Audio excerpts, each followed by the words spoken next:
désormais au réflexe. Alors, la première situation, donc déterminer la loi de probabilité d'une variable aléatoire grand X. Comme nous l'avons vu, c'est tout simplement construire un tableau de la forme x1, x2, x3 jusqu'à xn avec p1, p2, p3 jusqu'à pn. Donc, pour rappel, ce sont les valeurs de xi, les valeurs xi de grand X, pardon, sur la première ligne, et les probas associés, pi,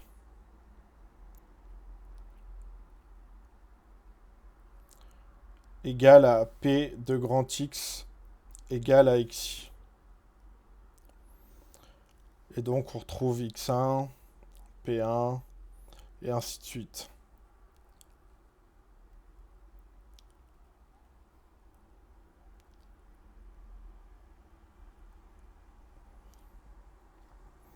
Alors ensuite, pour calculer l'espérance, la variance et l'écart type, il faut appliquer les formules dans cet ordre.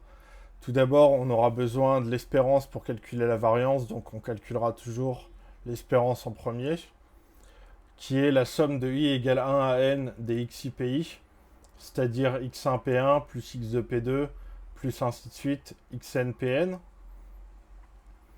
La variance de grand X, qui est la somme de i égale 1 à n des pi facteurs entre parenthèses de xi moins l'espérance de x, fermez la parenthèse au carré, et l'écart type, qui est la racine carrée de la variance.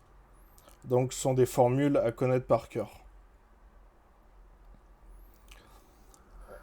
Alors, n'oubliez pas, dans les astuces, n'oubliez pas qu'une variable aléatoire n'est pas une variable, c'est un faux ami, comme certains mots de vocabulaire en langue. On s'intéresse principalement à sa loi de probabilité, qui est sous forme d'un tableau, que l'on exploite souvent comme une série statistique. Ensuite, pensez à vérifier que dans une loi de probabilité, donc dans votre tableau, on a toujours la somme des probabilités, donc P1 plus P2 plus ainsi de suite, Pn égale à 1, c'est-à-dire la somme des probabilités est de 1, c'est-à-dire 100%. C'est bête à dire, mais ça peut éviter des ennuis. Alors, nous allons maintenant vous faire méditer sur une phrase d'un grand philosophe, donc Blaise Pascal, que j'adore tout particulièrement, qui est aussi l'inventeur avec Pierre de Fermat du calcul des probabilités.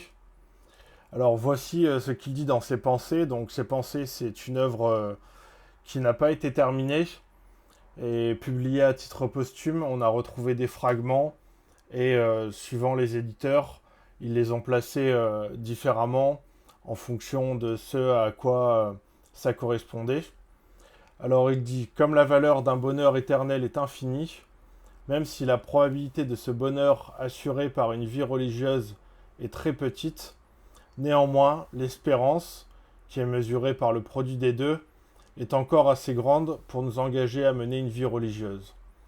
Puisque, en fait, le bonheur éternel, donc c'est infini fois quelque chose de petit, autre que zéro, bien sûr, et qui donne donc l'infini. Alors, réfléchissez, ne serait-il pas en train de parler d'espérance mathématique? Eh bien si.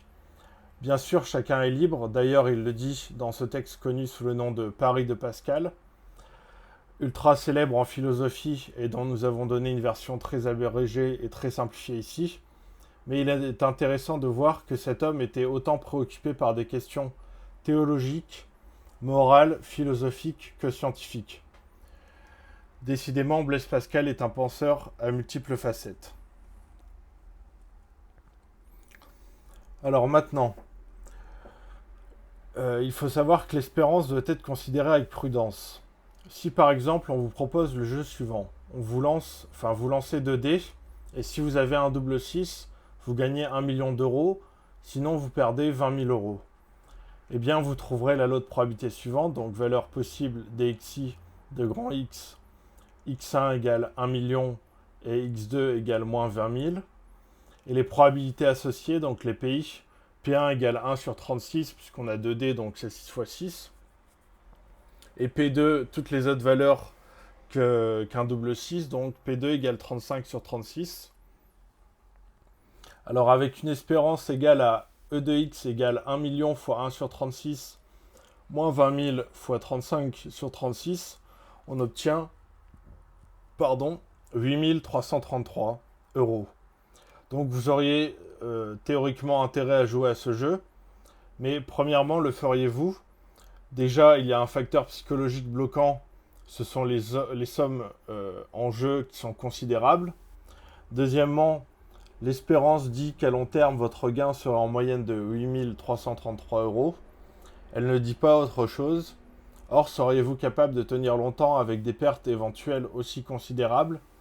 Et ce genre de phénomène, dont le plus célèbre est le paradoxe de Saint-Pétersbourg, qu'on retrouve souvent dans des énigmes, découverts par le mathématicien suisse Nicolas Bernoulli, poussèrent les mathématiciens à s'interroger sur la pertinence de l'espérance mathématique. Voilà, c'était tout pour ces réflexes et astuces. J'espère que ça vous aura plu. Dans les prochaines vidéos, nous passerons au programme de terminale puisque le programme de première est terminé.